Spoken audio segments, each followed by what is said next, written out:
26/11 के मुंबई हमलों के गुनहगार जकीउर रहमान लखवी को पाकिस्तान में मिली जमानत। क्या ऐसे ही आतंकवाद से लड़ाई लड़ेगा पाकिस्तान?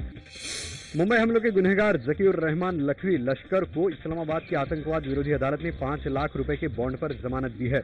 लखवी लश्कर तैयबा का ऑपरेशनल कमांडर भी है। बुधवार को खबर आई थी कि भारतीय खुफिया एजेंसियों को दिल्ली के 2 होटलों और दिल्ली आगरा हाईवे पर आतंकी हमलों की साजिश का पता चला है। इस साजिश में मुंबई हमलों के मास्टरमाइंड हाफिज सईद का हाथ माना जा रहा है। कल ही खबर आई थी कि हाफिज का आतंकी संगठन जमात-उद-दावा लश्कर तैयबा के साथ मिलकर भारत में हमलों की साजिश रच रहा है। ऐसे में लखवी को जमानत मिलना भारत के लिए चिंता बढ़ाने वाली बात है।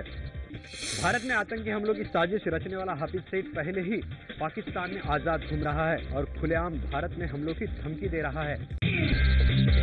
26/11 के मुंबई हमलों के गुनहगार जकीउर रहमान लखवी को पाकिस्तान में जमानत मिलने पर भारत का कड़ा एतराज। कहा यह पाकिस्तान की दोहरी नीति है।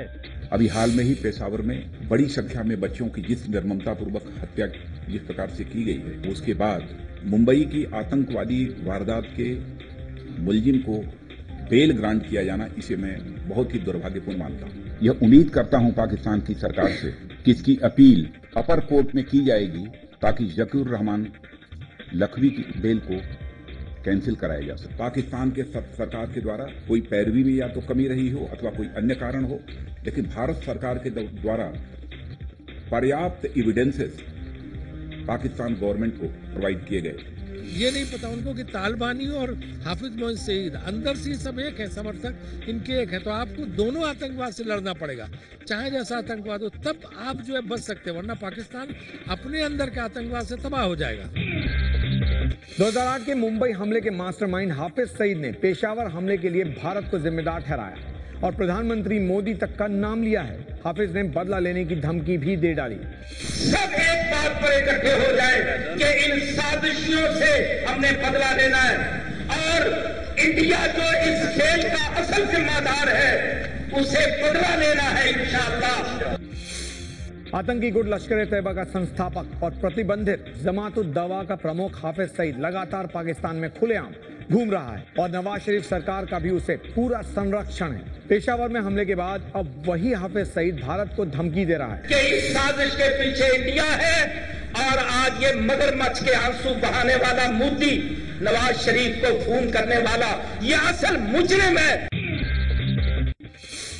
भारत सरकार ने लखवी की जमानत और हाफिज सईद की धमकी पर करारा जवाब दिया है। मोदी सरकार ने कहा है कि दिल्ली अभी दूर है, भारत की तरफ आंख उठाकर भी न देखे हाफिज। मुंबई हमले के मास्टरमाइंड हाफिज सईद ने भारत को आंख दिखाई तो विदेश मंत्रालय ने उसे उसी की जबान में जवाब दिया।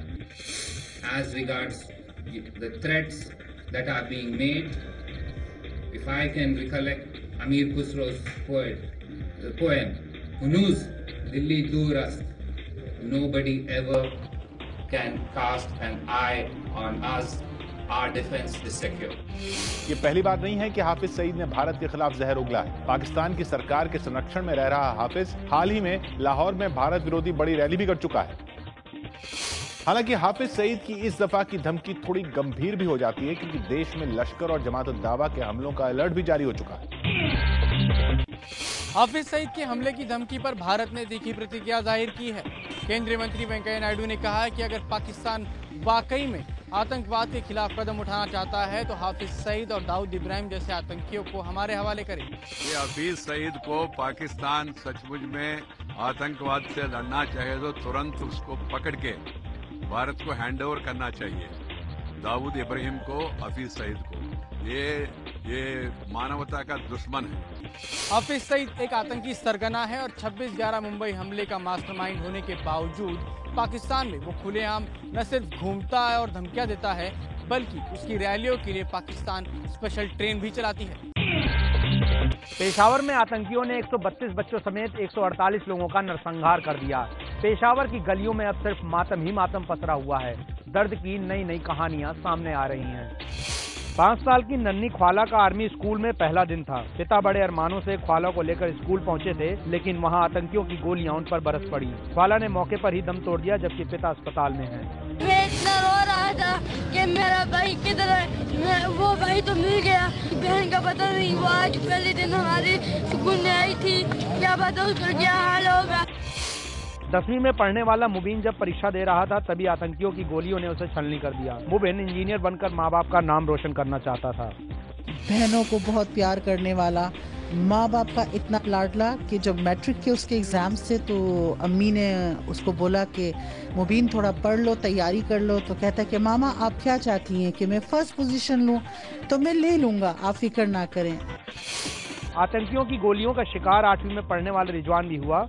रिजवान बुधवार को स्कूल नहीं जाना चाहता था, उसकी उंगली में चोट थी, लेकिन मां ने उसे जबरदस्ती स्कूल भेजा। अब परिवार यही कह रहा है कि काश रिजवान की बात मान लेते। जैसे फायरिंग हुई तो उन्होंने खिड़कियां बंद कर दी हैं, तो उन्होंने खिड़कियां तोड़ के अंदर आ गए, अंदर फायरिंग कर दी। मेरा भाई भी उस जद में आ गया। तालिबान के दरिंदों ने इन परिवारों को ऐसे जख्म दिए हैं जो कभी भी भरे ना जा सकेंगे। जम्मू कश्मीर के कुपवाड़ा जिले में सुरक्षा बलों और आतंकियों में मुठभेड़। सुरक्षा बलों ने एक आतंकवादी को मार गिराया। जम्मू कश्मीर के कुपवाड़ा जिले के सिलकोट इलाके में सेना के तलाशी अभियान के दौरान आतंकवादियों ने एक घर से फायरिंग शुरू कर दी, जिसके बाद हुई मुठभेड़ में सेना के जवानों ने एक आतंकवादी को मार गिराया। हालांकि मुठभेड़ में सेना का एक जवान भी घायल हुआ है। सुरक्षा बलों को खबर मिली थी कि कुपवाड़ा जिले के सिलकोट इलाके में आतंकवादी छुपे हुए हैं, जिसके बाद तलाशी अभियान शुरू किया गया था।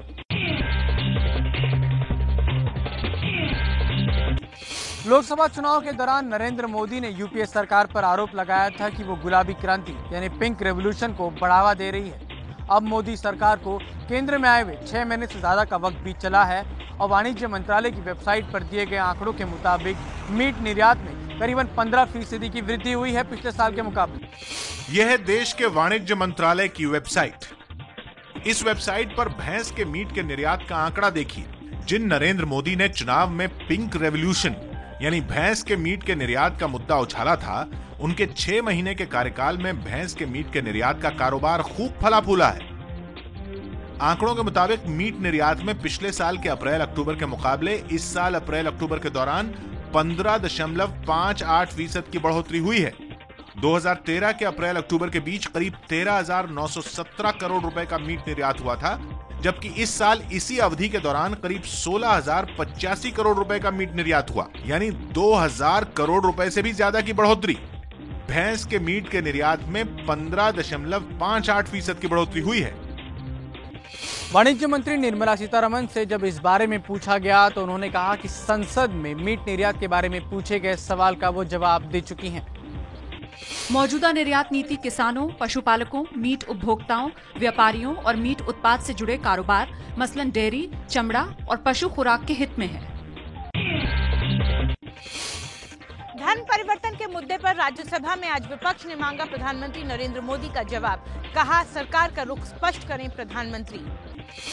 मैं माननीय प्रधानमंत्री जी से ये रिक्वेस्ट करना चाहती हूँ कि आप देश हित में, जनहित में इस मुद्दे को लेकर खास तौर से कि ये विपक्ष जो ये डिमांड कर रहा है वही चर्चा हो रही है, अपनी बात रखें और माननीय प्रधानमंत्री जी इसका जवाब दे। तो इसको प्रेस्टीज इशू नहीं बनाना चाहिए।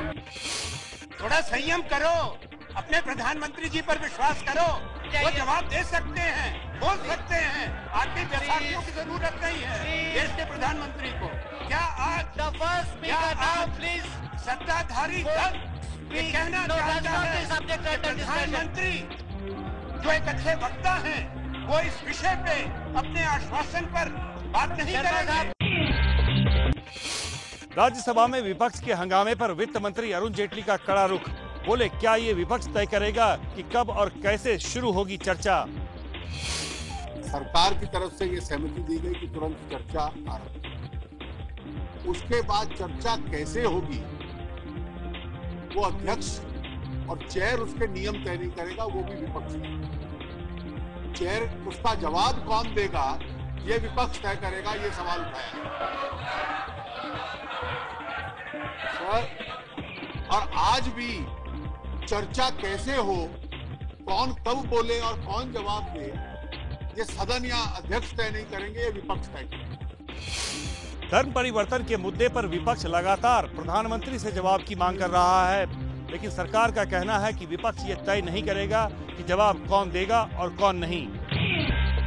तो धर्म परिवर्तन के मुद्दे पर विपक्ष के हंगामे के बाद भी सरकार प्रधानमंत्री के बयान को तैयार नहीं। आगे अगली खबर में देखेंगे धर्म जागरण मंच का बयान, 2021 तक सबको बना देंगे हिंदू।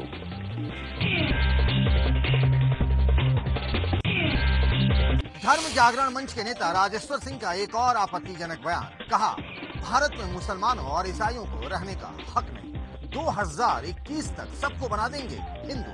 भारत की अंतरात्मा जग चुकी है, भारत माता जग चुकी है और वैभव प्राप्त करने के लिए तड़प रही है, प्राप्त कर रही है। आप इंतजार करिए, आप देखते जाइए। अभी तो हमने 31 December 2021 is the last date for Christian and Islam in this country हमने तय किया है। 31 दिसंबर 2021 से पहले हम भारत में इस्लाम और ईसाईयत को खत्म करेंगे। ये हमारा संकल्प है, मेरा संकल्प है, मेरे साथियों का संकल्प है। हम इस काम को अवश्य पूरा करेंगे। राजेश्वर सिंह धर्म जागरण मंच के वही नेता हैं जिन्होंने कुछ दिनों पहले ऐलान किया था कि 25 दिसंबर को अलीगढ़ में हजारों लोगों का धर्म परिवर्तन कराया जाएगा। आगरा में हुई धर्मांतरण की विवादित घटना के पीछे भी धर्म जागरण मंच का ही हाथ रहा है। धर्म जागरण मंच और बीजेपी नेताओं के विवादित बयानों को लेकर कांग्रेस पार्टी ने साधा है प्रधानमंत्री नरेंद्र मोदी पर निशाना। दिग्विजय सिंह ने इस मामले को लेकर प्रधानमंत्री नरेंद्र मोदी और आरएसएस प्रमुख मोहन भागवत से जवाब मांगा है। कांग्रेस महासचिव दिग्विजय सिंह ने ट्विटर पर लिखा है, धर्म जागरण मंच आरएसएस का संगठन है। आरएसएस मोदी और बीजेपी का समर्थन करता है और अब एनडीए का एजेंडा तय कर रहा है। क्या मोदी या भागवत स्पष्टीकरण देंगे? या तो धर्म जागरण मंच के बयानों को मान लीजिए या उस पर पाबंदी लगाइए। कुछ तो हिम्मत दिखाइए, अपना मुखौटा उतारिए। दिग्विजय सिंह ने बीजेपी नेताओं के विवादित बयानों के मामले पर भी प्रधानमंत्री नरेंद्र मोदी से पूछा है कि अगर वो उनके बयानों से नाराज हैं तो उनके खिलाफ कार्रवाई क्यों नहीं करते। देश में धर्म परिवर्तन के मुद्दे पर जारी विवाद के बीच बिहार के भागलपुर जिले में 5 परिवारों का धर्म परिवर्तन कराने की घटना सामने आई है। आरोप है कि इन परिवारों को बीमारी ठीक कराने का झांसा देकर ईसाई बनाया गया। 5 हिंदू परिवारों के धर्म परिवर्तन करके ईसाई बन जाने की यह घटना भागलपुर जिले के बरोहिया गांव की है। गांव वालों का आरोप है कि अंधविश्वास में घिरे गरीब परिवारों को बीमारी ठीक होने का झांसा देकर उनका धर्म बदला गया है। अंधविश्वास में क्रिश्चियन धर्म में चला गया है।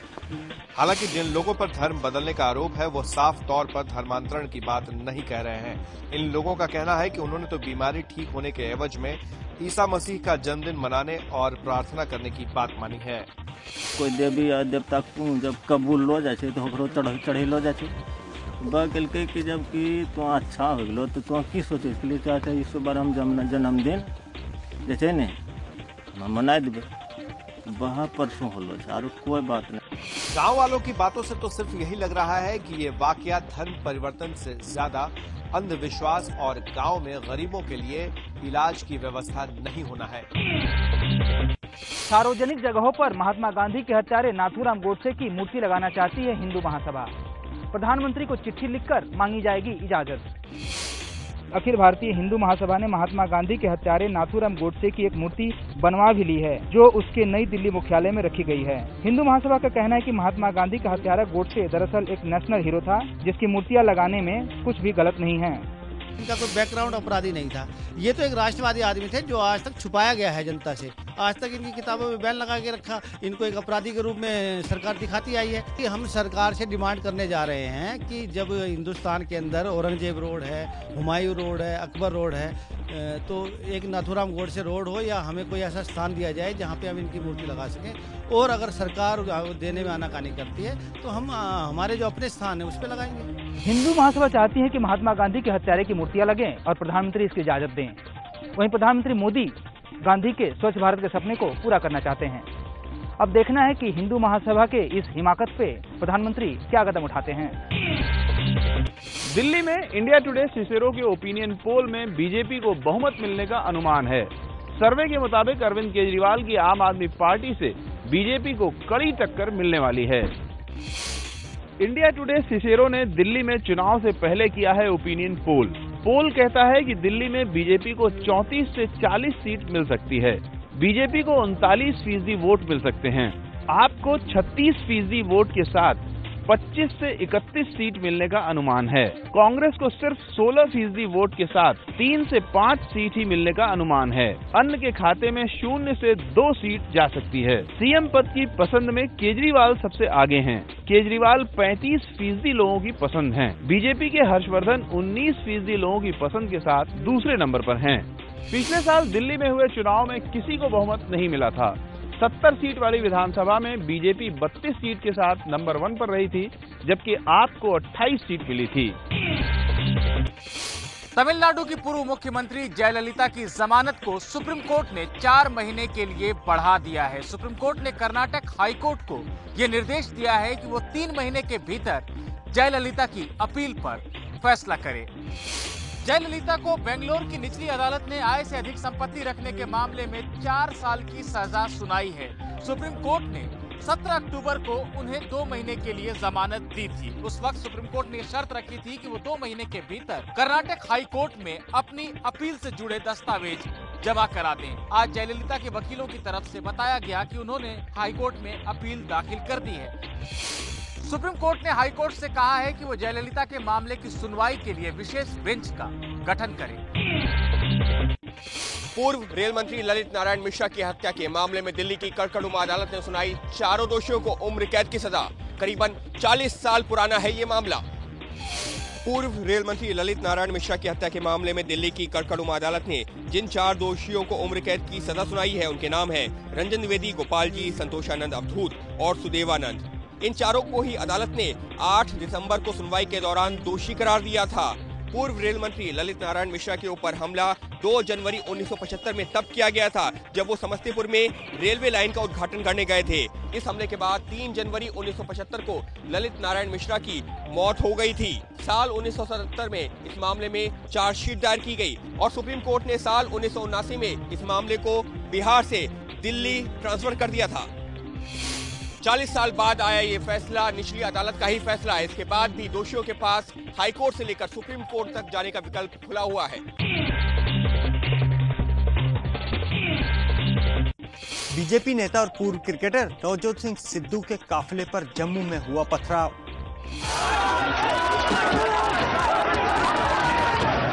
जम्मू के बोर कैंप इलाके में बीजेपी नेता नवजोत सिंह सिद्धू के काफिले पर आज पत्थरबाजी हो गई। सिद्धू बीजेपी प्रत्याशी कविंदर गुप्ता के समर्थन में वोट मांग रहे थे, तभी कुछ अज्ञात युवकों ने उनकी गाड़ी पर पथराव किया।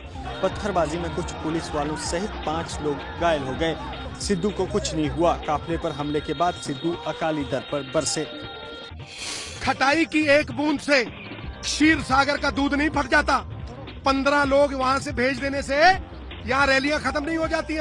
नवजोत सिंह सिद्धू 50 रैलियां करके हटा है। बादल साहब को इतना भय है कि अब वो धर्म की आड़ में वार कर रहे हैं। पॉलिटिकली नवजोत सिंह सिद्धू के ऊपर कहने के लिए उनके पास कुछ नहीं है। पुलिस का कहना है कि हाल ही में एक धार्मिक किताब पर बयान को लेकर सिद्धू पर ये पत्थरबाजी हुई है। भ्रष्टाचार पर बुलंदशहर के डीएम का हथौड़ा। सड़क बनाने में घटिया सामान का इस्तेमाल करने वाले ठेकेदार और अफसरों के खिलाफ मुकदमा दर्ज करने का दिया आदेश। यह है बुलंदशहर के डीएम चंद्रकलाल। नगर पालिका के निर्माण कार्यों में ढेरों शिकायतें मिलने के बाद आखिरकार आज वो खुद मुआयना करने निकली। सड़क पर इंटरलॉक टाइल्स बिछाने के काम की जांच की गई तो देखा टाइल्स मिट्टी के खिलौने की तरह टूटने लगी।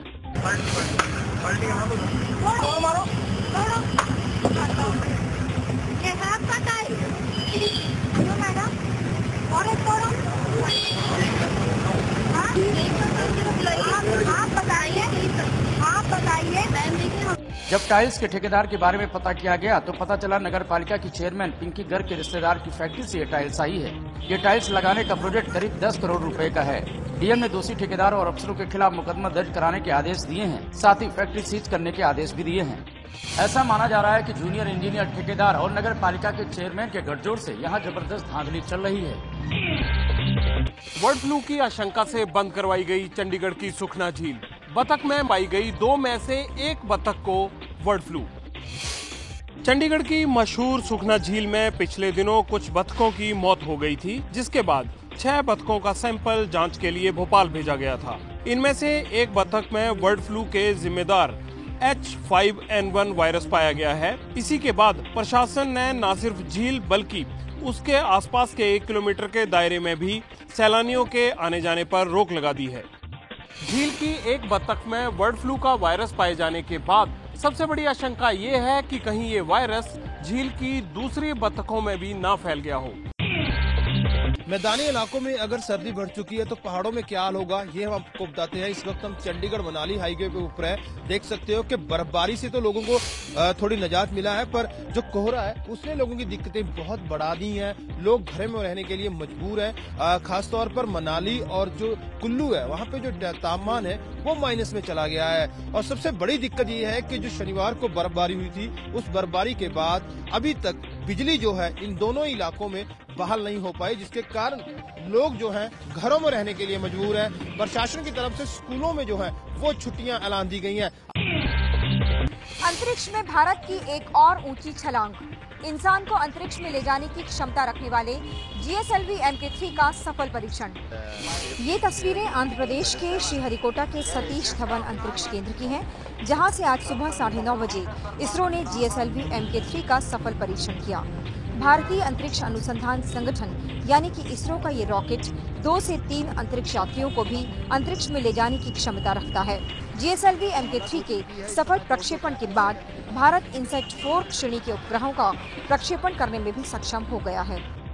अब तक सिर्फ अमेरिका, रूस और चीन के पास ही इंसानों को अंतरिक्ष में भेजने की क्षमता थी, लेकिन भारत अब विश्व का चौथा देश बन गया है जो इंसानों को अंतरिक्ष में भेज सकता है।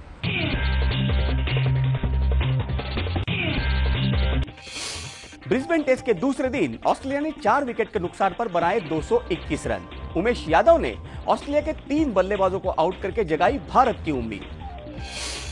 टीम इंडिया ने आज सुबह 311 रन के स्कोर से आगे खेलना शुरू किया, लेकिन पूरी टीम पहली पारी में 408 रन बनाकर ऑल आउट हो गई।